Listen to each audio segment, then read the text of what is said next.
गडचांदूर इथे माणिकगड सिमेंट प्रकल्प 1983 पासून कार्यान्वित झालेला आहे आणि तेव्हापासून या गावात प्रदूषणापासून फार मोठी गावकऱ्यांना त्रास होत आहे। वारंवार त्यांना या संदर्भात व्यक्तिशः त्यावेळच्या ग्रामपंचायत मार्फत जनतेमार्फत वारंवार कळवण्यात आलं, परंतु ही मुजोर मॅनेजमेंट याबद्दल कवडीची दखल घ्यायला तयार नाही आणि या फॅक्टरीमुळे पूर्ण जनतेला खूप त्रास सहन करावा लागत आहे।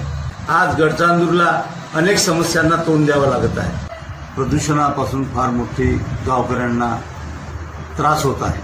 CSR फंडाच्या रूपाने माणिकगड सिमेंटकडून पुष्कळशा योजना राबवायला पाहिजे, परंतु अशी कुठलीही योजना माणिकगड सिमेंट या परिसरात राबवत नाही। यांनी आपली पोल्युशनच्या बाबतीत आपली भूमिका जर बदलवली नाही तर आम्हाला निश्चितच यांच्या विरोधात एक मोठं आंदोलन उभं करावं लागेल।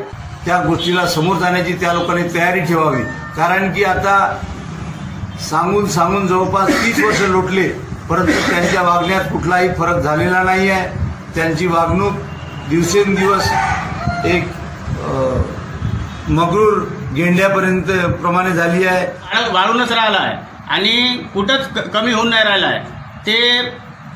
ते पाहताना आपण असं म्हणतो की ते वारंवार म्हणत आहे की आम्ही इथं कंप्लेंट करा, तुम्ही आम्हाला काही होणार नाही, आपण इथं कंप्लेंट करतो तिथं कंप्लेंट करतो, पण याला त्यांना काही फरक पडून नाही राहिला। जेव्हा तुम्ही इथं गडचांदूरमध्ये येऊन उद्योग उभा करून तुम्ही लाखोची संपत्ती जमा करू शकता, तेव्हा आमच्या गडचांदूरच्या गोरगरीब मुलांना रोजगार मिळालाच पाहिजे आणि ते तुम्ही देऊन नाही राहिले।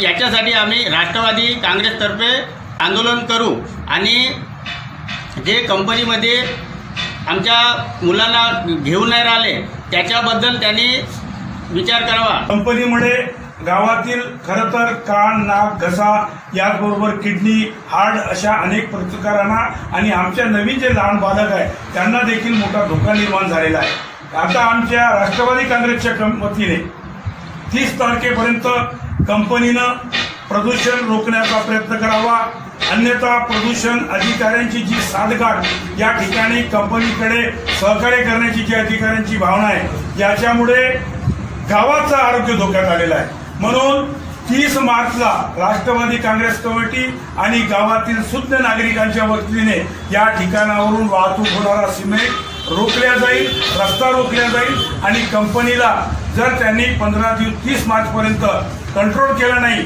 तर माननीय मुख्यमंत्री आणि आमचे पर्यावरण मंत्री यांना आमच्या मायमाऊलींनी जो 15 दिवसात पॅकेट डस्ट जमा केला आहे तो माननीय जिल्हाधिकाऱ्याला 5 एप्रिलला आम्ही देऊ। गडचांदूरचं नाव संपूर्ण भारतभर पोहोचलं, परंतु ज्या गडचांदूर नगरीमध्ये बरेच असे बेरोजगार आपल्याला रोज दिसतात, हे एकमेव कारण म्हणजे या कंपनीच्या माध्यमातून होत आहे, कारण की कंपनीमध्ये कुशल कामगार अकुशल कामगार या गडचांदूर नगरीमध्ये आहेत आणि कुशल कामगार बाहेरून बोलवतात। आणि आमचं एक राष्ट्रवादी काँग्रेसच्या वतीनं असं एक म्हणणं आहे, अकुशल कामगार जर वाटत असेल तर त्यांना तुम्ही कुशल केलं पाहिजे आणि इथल्या बेरोजगारीचा प्रश्न तुम्हीच मिटवू शकता। म्हणून राष्ट्रवादी काँग्रेस पार्टीच्या वतीनं आजचं हे एक पत्रकार परिषद इथं घेतली।